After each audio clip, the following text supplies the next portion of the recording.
wastong edad ka na at nais namin ng iyong ina na magkaroon ka ng isang Maria na makakasama mo hanggang sa iyong huling hininga.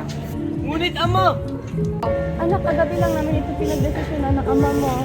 At hindi lang ito para sa kapakanan ng ating pamilya, pero para na rin sa kinabukasan mo. Hindi maaari! Leo, bumalik ka rito!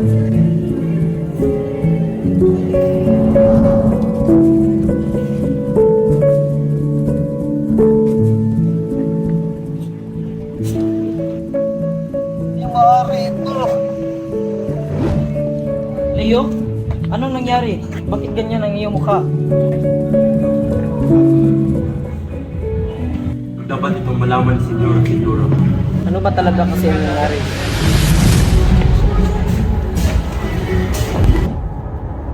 Senyora, may masamang balita ako.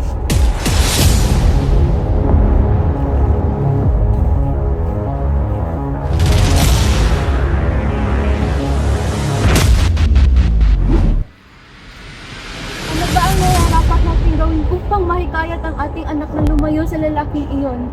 Sapagkat siya ay nakakasira lamang sa reputasyon ng ating pamilya.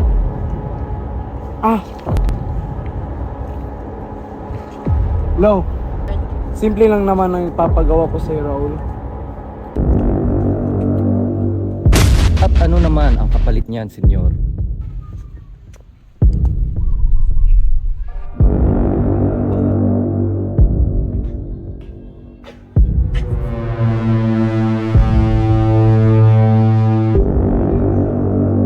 Sino ka?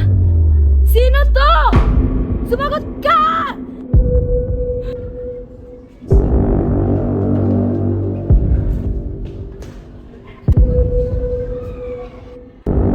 Liam, mag-ipake ka na, tayo alis! Pinsan! Sige, pinsan. Tutulungan kita. May address akong ibibigay sa inyong dalawa at doon kayo pumunta. Halika dito.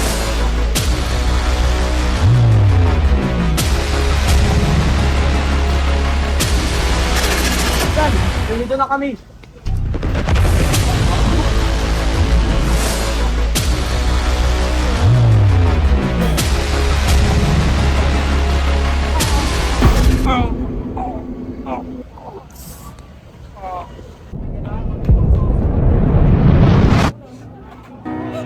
There could be a freak accident.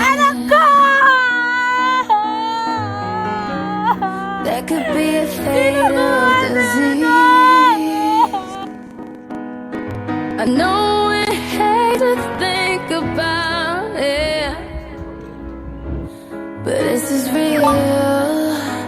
It's you and me. It's as real as you and me.